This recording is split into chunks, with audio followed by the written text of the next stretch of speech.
Las comunidades online pueden crear amistades, proyectos y creatividad compartida, pero también pueden ocultar dinámicas de poder, abuso, manipulación y vulneración de menores.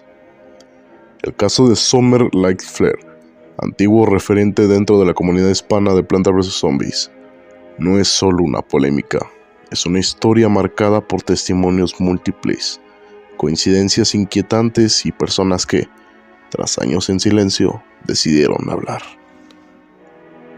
Este documental recopila y narra el contenido de un extenso documento comunitario donde ex amigos, colaboradores, seguidores y víctimas relatan patrones de comportamientos que, según ellos, se mantuvieron durante años.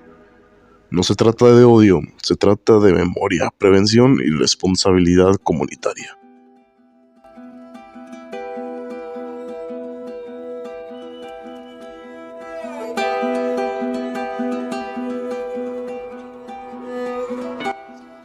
Primero empecemos con algo simple, los testimonios de la élite. La llamada élite estuvo formada por creadores antiguos como Emal, Lukman, Tunde, Nitz, Anto, Eddie, Fuegos y otros. Aunque varios de ellos también cometieron errores en peleas posteriores, todos coinciden en lo mismo. Summer era siempre el primero en iniciar discusiones públicas sin sentido. El ejemplo más citado es el audio donde él mismo grita: "Tiene mi puto Discord, no mamen, tiene mi puto Discord". Ese audio no solo muestra su tono explosivo, sino también un patrón: pelear sin motivo, contradecirse y hacer públicas tensiones que nadie quería llevar a ese nivel. Para muchos, este comportamiento constante fue la primera señal de un problema más grande, que, con el tiempo, otros testimonios revelarían con mayor gravedad. Polémica de Frank. Se menciona el caso de Frank Tassia, un creador del fandom de PvZ, que fue señalado por su conducta inapropiada hacia personas menores de edad. En aquel momento, Summer tuvo participación indirecta, ya que según varios testimonios mostró apoyo hacia Frank y puso en duda las acusaciones presentadas por quienes se sintieron afectadas. Tiempo después, cuando el tema se volvió ampliamente conocido en la comunidad y más personas compartieron su experiencia, Summer cambió de postura, expresando rechazo hacia Frank y mostrando apoyo a las presuntas víctimas. Un año luego de su funa de Frank, y Summer se hacía el tonto, ayudando a Pinku, cuando en esos momentos ya grumeaba a menores. Todo su ataque a Frank se le puede aplicar a él mismo, un total hipócrita.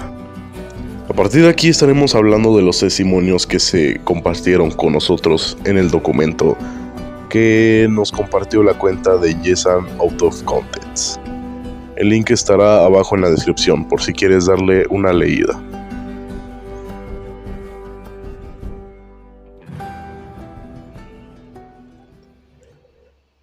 Gaby cuenta que conoció a Summer siendo menor de edad. En su relato describe conversaciones, interacciones y dinámicas que, según ella, constituyeron grooming. Relata presión, manipulación emocional y un miedo constante a represalias.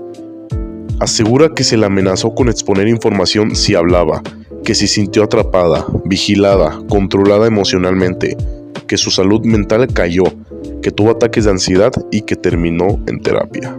Rush cuenta que presenció llamadas donde Summer increpaba, presionaba y desestabilizaba emocionalmente a Gaby. Habla de sentir impotencia, de intentar mediar, de recibir actitudes altivas y autoritarias. Relata cómo Summer exigía dibujos, atención, tiempo, como si fuera su derecho. Describe comportamiento pasivo-agresivo y explosiones emocionales cuando se les contradecía. Dice que el desgaste fue tan grande que en un momento tuvo que sacar a Summer de una llamada para proteger a su pareja. El primer testimonio anónimo es de un usuario que relata situaciones donde Summer introducía dinámicas sexuales en espacios compartidos con menores. Según el testimonio, no se trataban de incidentes aislados, sino de un ambiente donde conversar de temas sexuales, compartir contenido sugestivo y hacer bromas de ese tipo eran presentados como algo normal dentro del círculo social. Este usuario hace énfasis en una ocasión donde un menor pidió contenido inapropiado y en vez de ser rechazado y bloqueado, Summer interactuó con naturalidad. Para esta persona, ese momento encendió todas las alarmas. Unas alarmas que más adelante se verán mejor. El segundo testimonio anónimo es más breve, pero muy contundente. Menciona una conducta recurrente, la necesidad de controlar el ambiente, las personas y las conversaciones. Describe a Summer como alguien que siempre necesitaba tener la última palabra, ser la figura central y presionar para que las cosas fueran como él quería, incluso temas irrelevantes. Una actitud que con el tiempo hacía que muchos se sintieran vigilados, tensos y obligados a complacer. El tercer testimonio anónimo describe un episodio específico en grupos donde participaron menores de edad. Según este relato, Summer intentaba tomar el control total de un grupo, cerrarlo, reorganizarlo y decidir quién podía o no quedarse, ejerciendo una autoridad que nadie le había dado. A quienes cuestionaban esas decisiones los anulaba, desestimaba o reprendía, intentando imponer su criterio. El testigo describe esto como un lavado de manos descarado, provocar, generar caos y luego intentar presentarse como el salvador. Bunny explica que al integrarse más en el círculo de Summer, comenzó a notar comportamientos inconsistentes, manipulaciones sutiles y decisiones egoístas que afectaban a otros. Relata cómo su percepción cambió gradualmente, de admiración a preocupación, a desconfianza total. Narra un periodo emocionalmente difícil, marcado por ansiedad, conflictos internos y arrepentimiento por no haberse alejado antes. Dice que la situación la afectó tan profundamente que terminó dañando amistades y pasando por un tiempo oscuro emocionalmente. Severonet recuerda cómo muchos chistes y comentarios de Summer cruzaban límites, especialmente sexuales, y cómo a pesar de decir que le molestaban, estos continuaban. Un momento clave que menciona es una respuesta sexualizada a un comentario casual, involucrando a otra persona sin permiso. En ese instante, según su testimonio, entendió que algo estaba muy mal. Dice que en su momento no lo confrontó, más duro para evitar problemas, pero hoy había actuado distinto. Brandy cuenta que desde muy pronto Summer hacía comentarios sexualizados sobre ella, incluso cuando expresó que no estaba cómoda. Señala que no solo fue en privado, sino también en espacios compartidos, donde había menores presentes. Expresa que al principio intentó justificarse como un mal chiste, pero con el tiempo se dio cuenta del patrón. Cuando alguien decía no, para Summer era solo una pausa temporal.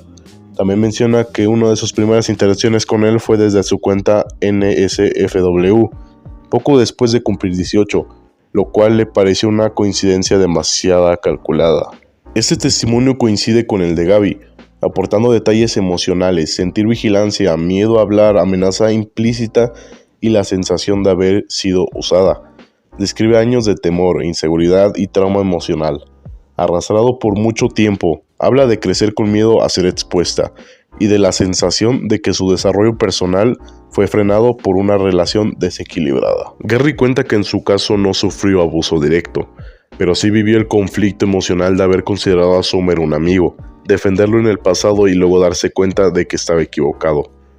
Relata confusión, enojo consigo mismo, vergüenza y arrepentimiento por haber llegado a justificar comportamientos sin entender el daño real. Su voz representa a muchos, los que no fuimos víctimas pero fuimos testigos sin saberlo. Storm explica que confió en Summer, compartió material pensando que se lo quedaría en privado y luego descubrió que ese contenido pudo haber sido mostrado a menores según otros testimonios. Describe vergüenza, culpa y náuseas por haber contribuido sin querer. Dice que si hubiera sabido jamás habría colaborado. El testimonio que probablemente sacudió a toda la comunidad. Yesan, probablemente la persona más cercana a Summer durante años, recordó que cuando él era menor, Summer le enviaba contenido sexual recortado. Relata cómo intentó ayudarlo, aconsejarle que dejara los conflictos de internet, pero que Summer respondía con ego, con rabia y con victimización, que al intentar separarse del lore compartido recibió dramatismo, manipulación y presión emocional. Finalmente cansado, decidió cortar. Explica que borró toda señal de Summer de su canal por su propio bienestar emocional y por toda la incomodidad creciente con su conducta. Para muchos, su testimonio fue la pieza final. Cuando alguien tan cercano habla, la comunidad empezó a escuchar. Y no quisiera dejar de lado a otros usuarios, otras personas que fueron afectadas. Estos salieron a hablar como Sonesan, Repe, Misouri y entre otros. Esos también estando en los mismos patrones: interés, hipocresía, menospreciar y hacer a un lado si no te sirve. Estas personas que salieron a hablar después de que salió el documento describen todos los patrones que hemos estado viendo a través del video. Estos testimonios, vistos de manera aislada, podrían parecer malentendidos o conflictos personales, pero juntos construyen un patrón consistente que se repite una y otra vez.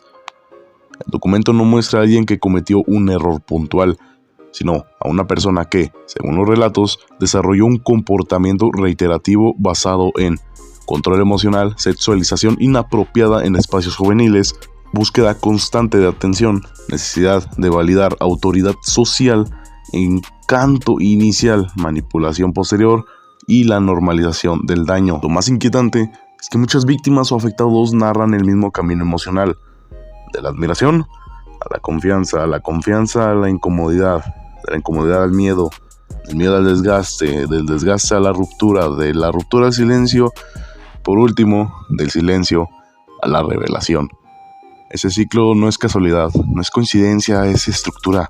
Y cuando hay estructura, hay intención. También quisiera hablar del daño a la comunidad. La caída de una figura pública no afecta solo a quienes estuvieron cerca, afecta al entorno entero, a los creadores jóvenes, a los fans menores que pudieron haber sido vulnerables, a los amigos que confiaron, a quienes callaron por miedo y a los que estuvieron cegados por la admiración. Varios usuarios mencionan la culpa de no haber visto, de no haber preguntado, de no haber dudado, y esa culpa también hiere. El abuso no solo construye a las víctimas, destruye la inocencia del espacio donde ocurrió.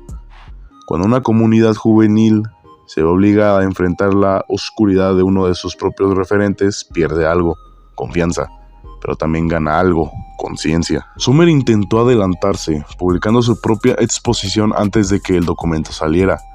Muchos lo vieron como un acto de cobardía, otros como aceptación, pero nadie lo vio como nobleza. Porque cuando alguien corre a confesar antes de ser acusado, rara vez lo hace por los demás. Lo hace para controlar la narrativa, para salvar una imagen que ya está derrumbada, para intentar tener la última palabra. Para esa última palabra no llegó, porque la última palabra nunca fue tuya, porque la última palabra era de quienes callaste. La tenía la comunidad, y la comunidad habló. Este caso no es solo sobre una persona, es sobre todo lo que puede pasar cuando una comunidad deja pasar señales. Cuando el talento se confunde con moral, cuando el carisma tapa el daño. Nadie quiere creer que alguien cercano pueda dañar, pero la historia y la realidad demuestra que las figuras más queridas pueden ser las más peligrosas, cuando nadie cuestiona su poder. La responsabilidad comunitaria empieza donde termina el silencio. La seguridad nunca debe depender de una sola reputación. Summer, ese es un mensaje para ti. La comunidad no te debe respeto, no te debe perdón, no te debe silencio. Si quieres redención, empieza por lo que siempre evitaste. Asumir responsabilidad sin justificarte, mirar a los ojos a quienes dañaste, dejar de llamarle error a lo que fue una conducta, reconstruirte lejos de donde lastimaste, no para volver, no para limpiar tu nombre, sino para que nunca más seas un peligro para nadie que confíe en ti. Y amigos, así acaba el video. Ahora con Summer fuera de la comunidad, podremos decir que se acerca un día soleado. Muchas gracias por ver. Nos vemos en la siguiente.